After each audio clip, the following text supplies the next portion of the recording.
tani waa dhacdadii 10 Abriil 1912 ee markabkii RMS Titanic markabkii ugu weynaa xilligaasi uguna raaxada iyo quruxda badnaa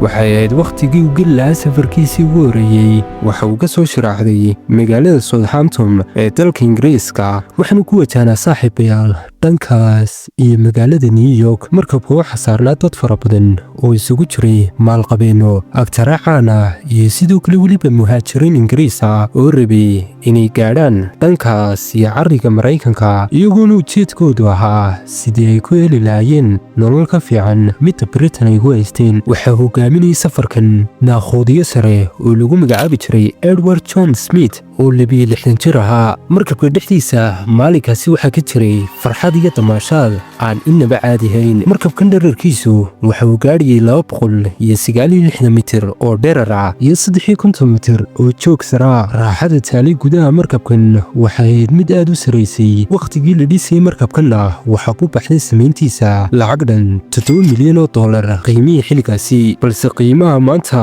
u dhigmaysa $400 milyan oo dollar qalabka iyo alaabta gudaha markabkan waxay xitaa ka saraysay kuwa yaala hoteelada 5-starka gudihiisa waxaa ku yaalay goobo lagu dabaasho jim garoon lagu ciyaaro ciyaarta squashka loo yaqaano 4 makhaayadadood 2 raysle Turkish bath iyo weliba library weyn qalabada lagu dhisay markabkan ee adkeynaya ammaankiisa awgeed waxaa la rumaysnaa markabkani inuu yahay unsinkable yacni maquusi aan quusin wax walboo dhaca yacni waxa loo arkayay ilaa heerkaasi taas waxaaba ka sii darnayd markii uu maamulay shirkaddii samaysay markabkan ee lagu magacaabi jiray Starline uu dadka hortooda si publiga ugu horyadhi ma aragtaan markabkan waa unsinkable maquusi laakiinse keliya tan 2 cisuun kadib safarkiisii ugu horreeyey 12 Abriil 1912 Titanic waxa uu helay digniintiisii ugu horreysay ee sheegaysa jiritaanka baraf gudaha badda Atlantika ee uu markabkani Titanic ka gudbayay si uu gaadho xeebaha Ameerika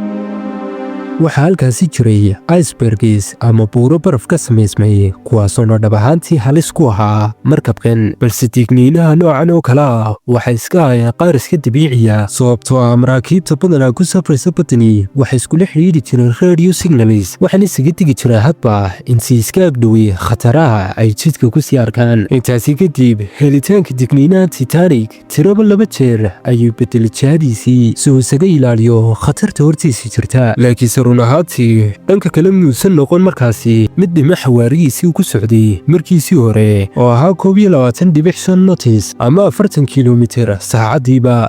2 cisho kadib 14 Abriil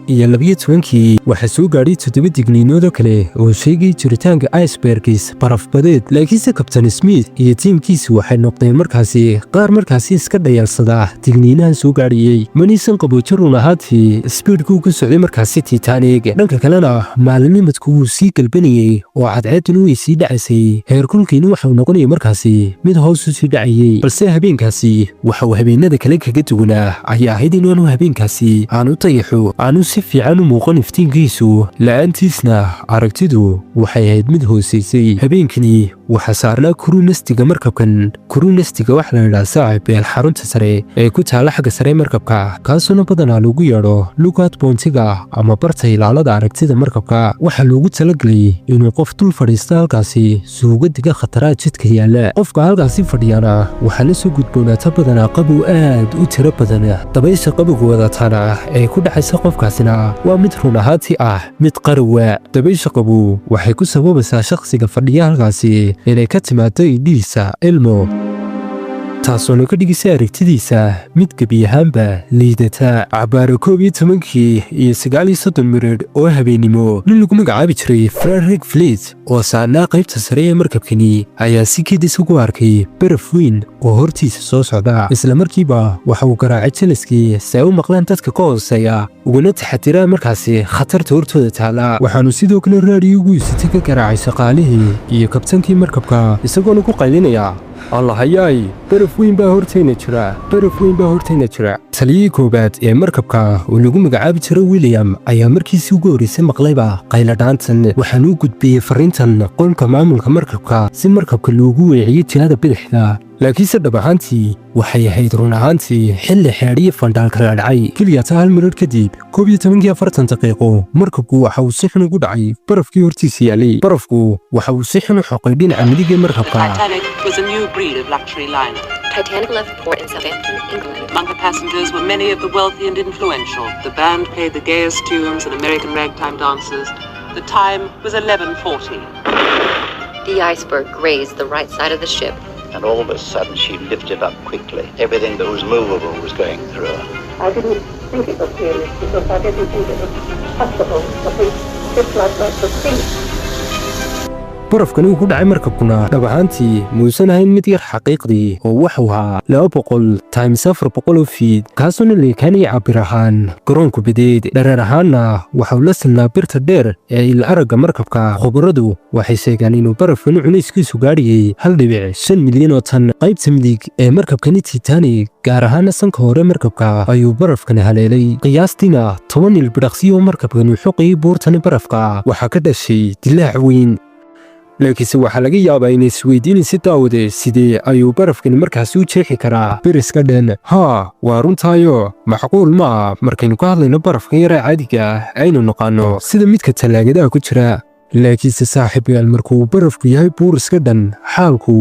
waa mid ka duwan sida aad moodayso waxaynu ognahay in sidoo kale tusaalahaan looxu aanu awoodi lahayn inuu bir jeexo balse markuu baabuurku ku dhaca geed waxaynu ognahay siduu u galo si lamidana buurtani barafka waxay burburisay dhinacii hore markabka haddaba markay arkeen inuu biyuhu si xawliya uga soo gelayaan markabka kabtankii iyo naqshad sameeyey markabku waxay yaqiinsadeen inaanu markabkani aanu badbaadayn oo uu degayay run ahaantiina waxay ku abuurtay midani labadoodiiba naxdin iyo argagax waxay u malaynayeen sidaynu fiidiyowga bilowgiisii ku soo sheegnay inuusan markabkani aanu macquul ahayn inuu dego iyagoona isku halaynayay markaasi qaab dhismeedka markabkani oo ka koobnaa double bottom hull taasuna u saamaxaysay in xitaa haddii lakabka sare markabkani dhaawac soo gaadho aanay biyuhu markaasi aanay u soo gudbi karin gudaha markabka oo uu ka qabanayo lakabkani labaad ee hoose midda labaad ee adayga ka dhigisina inuu quuso markabkani ayaa ahayd inuu markabkani lahaa 16 qol biyo celiye oo kala xidhxidhan oo ku yaalay salka hoose markabka taasuna xitaa haddii 4 ka mid a qolalkaasi buuxsamaan uu markabku weli awood u sii yeelanayo inuu socodkiisa iska sii wato balse maadaama uu jarjarka hore markabkani uu ku dhacay barafka double bottom halkii muusan noqon mid faa'iido yeeshay sababtuna waxay ahayd in dhinacyada hore markabku ay keliyaatay ka koobnaayeen hal lakabo quryaata midda labaadna dhaawacu waxuu ahaa mid aad u ballaadhan taasuna sababisay in 6 ka mid 16 biyo-qabad ee markabku isla markiiba buuxsamaan xadka kama dambaystaana waxuu ahaa 4 balse inay 6 ka mid oo reeri buuxsameenba waxay ka dhignayd run ahaantii inaanu haba yaraatee markabkani badbaadi doonin markabkii maquusaana waxa uu noqday mid ay suurtagal tahay inuu quuso 20 marar kadib isku dhici markabka iyo barafkana cabaara 12 habeenimo kabtaan Smith waxa uu amray shaqaalihiisii inay raadiyowga markabka ka diraan signalka qayladhaanta si maraakiibta aagaasi ka dhow markaasi ay ugu soo gurmadaan xiriiryaha markabkan oo noqon doona halyeyga sheekadeennan oo lagu magacaabi jiray Jack Phillips ayaa diray signal raadiyo oo aad u tiro badan balse run ahaantii fariimahaasi waxaba yaraatay ka soo jawaabay lama arko iyadoo sidaasi tahay haddana waxa weli si isdaba-joog ah uu weli u sii dirayay fariimihii qayladhaanta ahaa waxayna ahayd markaasi in ugu yara eeriyada uu ka dhowya hal markab oo ka soo jawaabo fariintooda ugu dambayntiina 20 mirar oo fariimuhu ay ka baxayeen qolka isgaadhsiinta markabkana Titanic waxaa fariinta yaalay markab aagga ka dhowaa oo lagu magacaabi jiray RMS Carpathia saacaddu markii ahayd 12 habeenimo oo buuraa waxaanu markabkani si toos ah ugala hadlay raadiyowga xiriiriyey markabka Titanic waxaanu sheegay inuu dhinacooga u soo socdo ay ku tashadaan waxaanu u soo jeestay dhankaas iyo jihadii uu ka xigay Titanic marka laga tago inuu ahaa markabkii ugu soo dhowaa Titanic haddana masaafadu maysan ahayn dhab ahaantii mid yar oo dhayala qiyaastii 107 kilomitir ayuu ka fogaa goobta xitaa hadduu markabkani RMS Carpathia uu sbiidhkiisa ugu sarreeya kusoo dhaqaaqo waxay ku soo qaadanaysay muddo 3 saacadood iyo badh ah si uu soo gaadho Titanic. laakiinse su-aashu waxay ahayd Titanic awood ma u leeyahay inuu sii dul saarnaado baddani dusheeda muddo 3 saacadood iyo badh. qaybo ka mid a shaqaalaha markabkan waxay cirka u gameen rashashka midabyada leh flares-kaniska iyagoona markaasi rajaynayay inuu iftiinkooda uu arki doono markab kale oo aaggaasi markaasi ka dhow, balse dhab ahaantii midaasi maysan dhicino oo markab kale oo aan ka ahayn RMS Carpathia oo u soo socday muusan jirin. dhanka kale kabtaankii Titanic Captain Smith waxa uu amray in markabka laga soo daadgureeyo dadka oo iyadoona markaasi la isticmaalayo doomaha badbaadada ee markabka dushiisa saarnaa habeenkaasi. waxaanu sidoo kale amray in sida brotokoolku dhigayo in carruurta iyo dumarka lasoo hor saaro doomaha. hataynu eegno rakaabka saarnaa markabkaasi mabaysanahay run ahaantii qaar sidaasi u sii cabsaniyey oo badankoodu waxayba rumaysnaayeen oo ka dhaadhacsanayd inuu Titanic yahay unsinkable maquuse, sidaasi daraaddeedna aysan warwar badanba ka qabin xaaladda. midaasna waxaa sababaysay hirarka xayeysiimaha ee dhagoog maqlayeen inta muddada ah ee uu samaynayey kombanigii markaasi markabkani sameeyey. sidaasi daraaddeedna doonidii ugu horreysay ee badda lagu soo dhaadhiciyo oo loogu talagalay inay qaadi karto 65 qof waxaa keliyaata soo raacay 28 qof oo quryaata oo haaf ka mida dooniduba waxay iska ahayd markaasi saaxiibayaal mid iska haawanaysa oo firaaqa. waxoogaa kadibna qololkii biyo-celiyaasha markabku waxay sii noqonayeen qaar marba marka ka sii dambaysa midba midka kale uu sii buuxinayo. intaasi kadibna waxaa bilaabantay inuu markabku calaa korkor u jarjeensamo halka qaybtii hore markabkuna iyadu hoos badda ugu sii gashayba gelin hore. dhab ahaantiina markaas ay ahayd markii ay rakaabkii saarnaa markabkani Titanic yaqiinsadeen inuusan RMS Titanic uusan badbaadin oo ugu dambayn uu quusayo. intaasi dabadeedna waxaa markabkii ka dhex bilaabantay in laysdhex yaaco oo qalalaase iyo kaayos ka dhex abuurmo. kowdii markii marsi saacaddu biyaha markabka soo geliyey waxay ahayd run ahaantii qaar kayrolcaadiya. horta qaybtii hore ee markabku iyadu waxayba ahayd markaasi mid dhab ahaantii buuxsantayba, waana sababtay biyaha uga hoos martay dhinacaasi. mar walibana waxaa kor u sii jorjeedsamayey qaybta hore markabka. taas baana sababtay inay dadku xitaa gaadhaan heer ay isku dagaalaan oo ay isku cidhiiryaan cidda fuulaysa doonida. mushkiladuna waxay ahayd inay aad u yaraayeen doomaha saarnaa markabkani oo ay keliyaata ahaayeen 20 doomood oo quryaata, kuwaasuna xajmi ahaan xambaari karayay ku dhowaad ilaa 1200 qof oo quryaata. balse run ahaantii rakaabkii saarnaa markabkani waxay tiradoodu gaadhisay 2200 qof. 2:05 daqiiqo habeennimona doonidii ugu dambaysay ayaa markabka laga soo dhaadhiciyey. buuqan dhexdiisa dadka qaar ayaaba isku dayay inay si xoog ah ay boos uga helaan doomaha iyagoona isku dhex tuurayay markaasi. xagga dadka qaarna ay ahaayeen qaar iyagu markaasi iska qancay markay arkeen sida uu xaalku yahay iyagoona markaasi dib iskaga noqdayba gudihii markabka. xaalku waxa ugu soo ururay buuq, qof kastaana wuu ooyayey isagoo ducaysanaya. 22 daqiiqana iyagoo indhahoogu xaadir yihiin ayuu markabkii u kala jabay 2 qaybood, waxaana bilaabantay inuu si aayar u quuso kamaysan qaadanba run ahaantii 3 saacadood inuu markabkii maquusaha uu quuso. 1500 qof ayaa saarnaa markabka, kuwaasuna xaalkooda ahaa 2 midkoodun inay sidaasi ku raacaan markabka oo ay kula quusaan oo intii garansa dabaashu ay dabaashaan ilaa ayuu gurmud uga soo gaadhayo oo laga badbaadinayo. inkastoo xitaa taa laftarkeeda jaaniskeedu uusan fiicnayn oo heerka qabowga biyaha baddani uu ka hoos maray -2 centigrade oo micnaheedu yahay in haddii aad ku dhacdo biyahan ay hyperthermia kugu dhacayso oo aad miradha gudahood aad ku dhimanaysid. waxaa la sheegaa in kabtankii Titanic waday oo lagu magacaabay Edward Smith uu weli isagu baaqi ku sii ahaa sookaanta markabka dusheeda ilaa ayuu kala quusiyey markabka. dhanka kalena waxay ilaah qaar sheegayaan inuu isagu istoogtay isdilay kadib markii uu isku arkay inuu isagu ku guuldaraystay inuu Titanic badbaadiyo. dhanka kalena markabkii soo gurmaday Titanic ee RMS Carpathia waxa uu soo gaadhay goobta intii u dhaxaysay 3:00 ilaa 4 habeenimo goow ah si uu badbaadiyo dadka. inkastoo waqtigii la filayay inuu ku yimaado uu ka soo dib dhacay 1 saac, haddana waxa uu suurto gashay inuu ku guulaysto inuu badbaadiyo ugu horreyntiiba dhammaanba dadkii badda ku soo daatay ee xidhnaa jaagadaha life-saverska oo ahaa dad gaadhayay ilaa 705 qof. kadib musiibadan Titanic su'aalo badan ayaa dib laisku weydiiyey, doodo badan ayaana ka dhacay. sidoo kalena baaritaano fara badan ayaa la sameeyey kuwaasina ka soo baxeen xaqiiqooyin shoog ku noqday qof kastoo maqlay. maxaad dareemi lahayd haddii aan ku idhaahdo isla habeenkaasi oo Titanic barafka ku dhacayay waxaa jiray markab kale oo isaguna agagaarka ka dhawaa oo isagu keliyaata u soo jiraba Titanic 37 kiiloomitir oo quryaata kaasuna awood u lahaa inuu wakhti yar kooban gudihii kaga soo gaadho si uu badbaadiyo Titanic markabkan waxaa lagu magacaabi jiray SS California hal saac ka horna intaanu barafka joolinba Titanic waa markabkii ugu dambeeyey ee u soo diray Titanic fariintii ugu dambeysay ee sheegaysa jiritaanka halista icebergiska ama barafbadeedka markii uu fariintan u diray markabkan SS California cabaari 11:15 daqiiqo shaqaalihii markabku waa iska bakhtiisteen raadiyowgoodii markabkan California ship waxa uu sidoo kale hakiyay habeenkaasi socdaalkiisii isagoona bakhtiistay gebi ahaanba sidoo kale injiinkiisii midaasna waxa uu sidaas u sameynayay waxa uu ka warqabay halista taale hortiisa sidaasi daraaddeedna waxa uu go'aansaday inuu iska joogo habeenkaasi oo aanu wax dhaqdhaqaaq ka samayn oo iska xasilo haddaba maadaama uu markabkani taagnaa habeenkaasi raadiyowga markabkuna waxa uu ahaa mid bakhtiisan dabcan oo aan shaqaynayn taasina waxay sababta aysan jirin haba yaraatee wax fariin ah oo soo gaadhay raadiyowga kana baxaysay markabku waxa uu ahaa mid xoog ugu soo dhawaaba heer ay rakaabka qaarkooda saaraa dabaqa ugu sarreeya ee Titanic ay arki karayeenba iftiinka markabkiisa sidoo kalena mid ka mid ah shaqaalihii markabkani Titanic ku daadgureynaya rakaabka doomaha ayaa sheegay inuu sheeda ka arkayo markab la saaran badda macquulna ay tahay inuu soo socdo dhankooda si uu badbaadiyo sidaasi daraaddeedna aysan jirinba waxaba yaraatee laga warwaraa